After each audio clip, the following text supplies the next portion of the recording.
What is up, everybody? The Red Dragon here alongside Killing Rules in a game of RUSE versus Game Virus and Senor Lemons. So we are playing on the map D-Day, big map, a lot of supply depots. That means a lot of money early on, means more units on the ground faster. So there is plenty of time though with all this space to build up units a lot of times before you get into a fight on this match. Now you can play it several different ways. You can try to rush out there, or you can try to turtle down and build up a big defense. We are going to kind of go and just play it by ear, but we do have a game plan.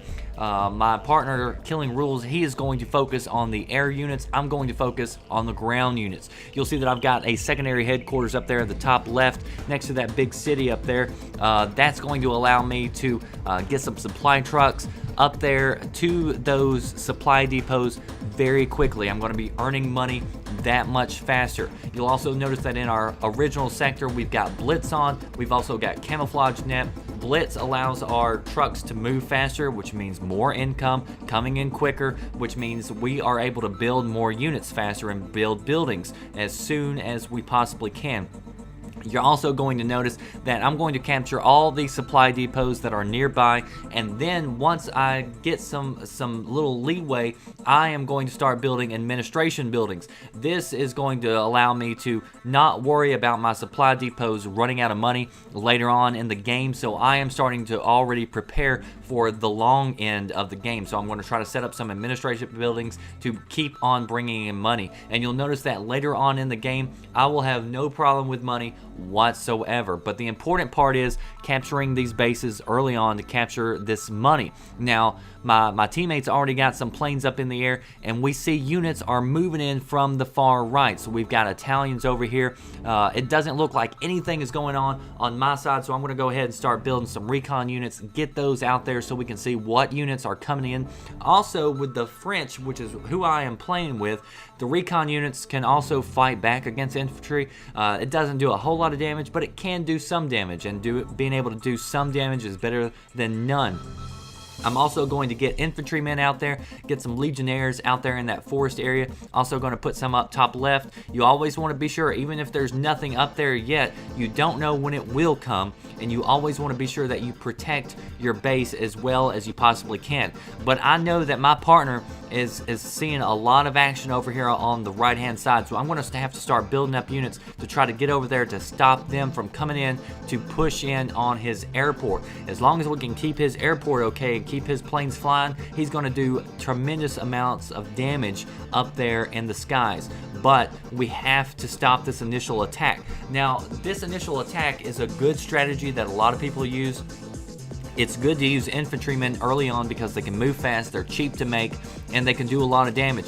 You can get them in close to an enemy base. You can capture their supply depots, which just totally causes havoc with anybody. And if you've been attacked and you've been rushed like that, you know that it is just a headache to try to deal with, because you're trying to focus on your game plan, and when somebody messes with your game plan and they start pushing in, you have to be ready to change your plan and adapt, and you have to adapt quickly in this game if you are going to survive.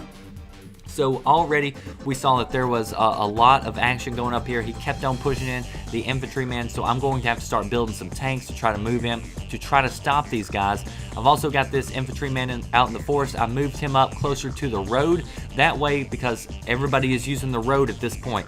So anybody else who comes to that road, they are going to get surprised attacked. And if you haven't played RUSE in a while, you'll remember that the surprise attack is crucial. You'll see that it just did it up there. If you notice that battle up there at the top, I took him out easy because I surprise attacked him.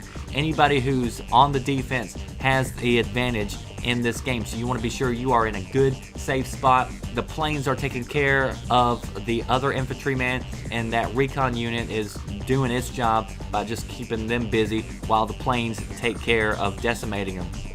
So once we got that cleared out, it's still time to build up some more tanks. Again, I want to press some up towards the center, even though I've got nothing coming in at me. I want to be sure that I'm well protected. I don't want my partner to have to worry about me later on in the game. But as you see, he is still having a lot of action up there on his right side. They are trying to take over that forest. So it's important for me to try to move in to try to take care of that forest, because I am in charge of the ground game this time around. You'll notice that I built a prototype base pretty early on, and I've got super tanks that I am pushing forward. Super tanks, really slow tanks, but super powerful. They have a lot of armor, they do a lot of damage. They can take out air units, so they've got anti-air, and on the ground they are just beastly. They can destroy pretty much anything.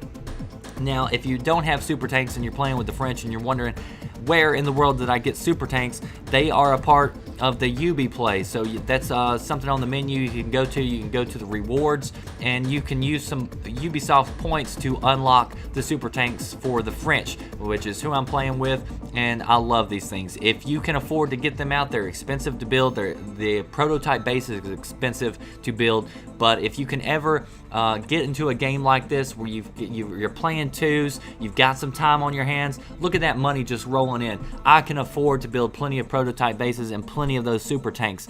So even though they are slow, they are going to do a lot of damage. Now here we notice that on the right side, the enemy has a lot of tanks about to roll in. Good thing my tanks are already here, so they are in a good position. And with the air assault that we have going on, along with my super tanks, I'm not too worried about this line of tanks coming in. This means that this guy built a lot of tanks early on. He's wasted a lot of money, and if his attack doesn't work, he is in big trouble. And look at that stack. It is just falling all to pieces because we've got now anti-tank units on the ground. We've got my super tanks, and we've got the air hitting him, and his little attack was absolutely nothing to us. So we still got infantrymen up in that forest, so we're going to try to wipe that out. We've got to take over that forest. Once we have control of that forest, we are not going to have to worry about whatever comes down the pathway, because infantrymen watching the road, doing those surprise attacks like you just saw right there, and if we get these anti-tank units also in the forest, that is going to stop any further tanks from being able to come in and giving my partner any trouble whatsoever. So you'll see that I'm keeping on moving those infantrymen up there. But another thing you have to watch out for, especially when you're playing 2v2, is the player count on consoles. Each player is limited to only 50 units, and I've already reached my max. So I've got 50 units out on the field right now, but that money is still rolling in. So anybody who dies, I can easily build something else to replace it.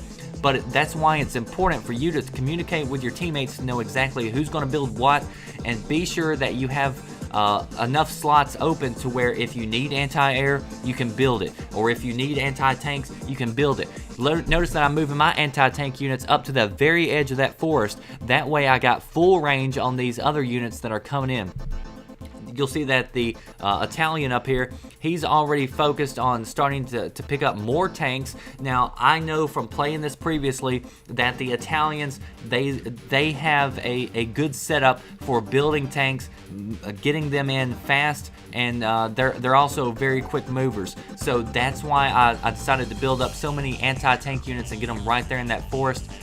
You'll see that my partner, he is focused on still going over there, giving them hell. He's bombing their buildings, trying to take out their bases that are building these tanks. And if you can kill out the bases, then all you have to do is worry about taking out the remaining units, and you don't have to worry about nothing else. So that's why it's important, if you're air units, focus on the recon, focus on the buildings, and then let your other partner who's on the ground focus on taking out the units on the ground. You'll see that I am just sitting back, I'm being patient. I'm going to let them come to me if they decide to make the move. And here they come, they're deciding to make the move. It's always better to play on defense than it is on offense. It's much harder to make a force go in and tear down somebody else's defense, but somebody with the defense, they have the advantage. It doesn't always work out. Some people, you get stalled on both sides, and both sides decide to turtle down, but somebody's got to make a move if you're going to take the lead.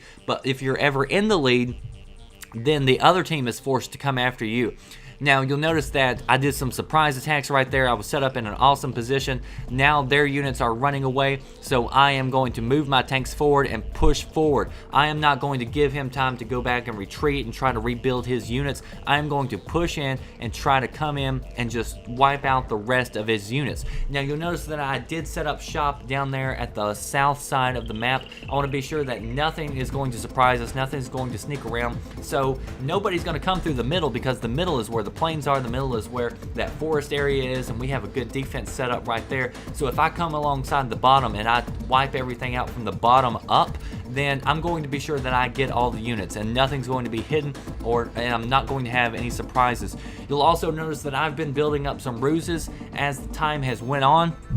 And my units right now, I've got radio silence, so they don't even know that I'm following them right now. And here we are, we're getting within range and we're able to take out some. They're still trying to run away, but they're just not quick enough to get away from these super tanks, these heavy tanks. A lot of firepower coming in from behind them, and they didn't even know I was there. So that's why it's also important, once you get into a good position, save up some of your ruses. That way when you start making your move across the map, you can lay down ruses on all the sectors that you're going to be moving in, and that's going to help you come in and do a huge surprise attack on your enemies. Now you'll see that I've got a few units left out. I've had like 3 units killed off, so I am going to start building some more recon units, a little bit more powerful ones. I started doing some research on the prototype recon units, and they just do a little bit more damage than those regular armored recon units do. But you want to be sure that if you are headed into the enemy's territory like we are right now, it is so very important that you have recon up, whether you're using recon in the air or recon in the ground, because just like they came into our part of the map and they didn't have a clue that we were there because they weren't using recon right, same thing applies for us. If we're moving in, they are going to have the advantage if they are set up in a proper situation. That's why recon is one of the most important units in the game on RUSE, and so many times you see people just not use recon because it doesn't do that much damage, but intel is so important when it comes to RUSE. I mean, RUSE, the whole point of the game is to deceive, and so the best way to deceive is not know or not let the enemy know what's going on. But if you have that intel on the ground and you know what's going on, you're not going to be surprised, and you're going to go in there and know exactly what units you need in order to take down their defenses and push right on in. So at this point in the game, we are about 25 minutes into the game, and obviously this game is sped up a little bit because the game, they do last a long time, and there is a lot of slow time in between, so speeding it up to this amount right here, it gives you time to see pretty much what's going on without being too bored. You'll notice that right here I didn't have recons in place at the right time. This was my bad, but these super tanks, they're so beastly, it didn't even matter that once they got an eye on these anti-tank units, they were able to wipe them down pretty well. They did do a little bit of damage to me. I tried to move some recon up, but it just wasn't up there fast enough, but it didn't end up mattering. Mattering anyway. And you'll notice that I'm going to try to attack right off the bat his armor base, because that is what's developing these anti-tank units. So I want to be sure that I take out the buildings, then focus on the units. That way they can't produce anymore. They're not going to have any backup units. And I've got my faster heavy tanks moving up to the north to try to catch these before they move into the forest area. Once again, once they get into the forest area, they're going to be hidden. It's going to be harder for me to take them out, but my heavy tanks get there just in time in order to take out all those anti-tank units and just did a lot of damage. You'll see that he's producing tanks. I'm going to target the base first, and then I'll target the tank. That way he's not going to have any backup. Again, it's just a situation where you want to try to get a way of doing things, so try to target the buildings if you can. That places the enemy so far behind because he has to rebuild the base before he can produce any more units, and with him running low on probably money or supplies, whatever, it's going to be hard for him to keep up with what all's going on. So taking out bases, especially when you have airplanes, critical, just crucial. And there we go, Game Virus surrenders. Total victory there, and want to thank Killing Rules for helping me out, giving me some tips, because he's been playing this a lot longer than I have. I'm getting back into the game, really enjoyed it, and it was a good time. Loving my RTS games, and glad to be back on the field once more. If you enjoyed this video, you want to see more RUSE tips, tricks, walkthroughs, be sure that you click that subscribe button. I will see you later. Thanks for watching. I am the Red Dragon.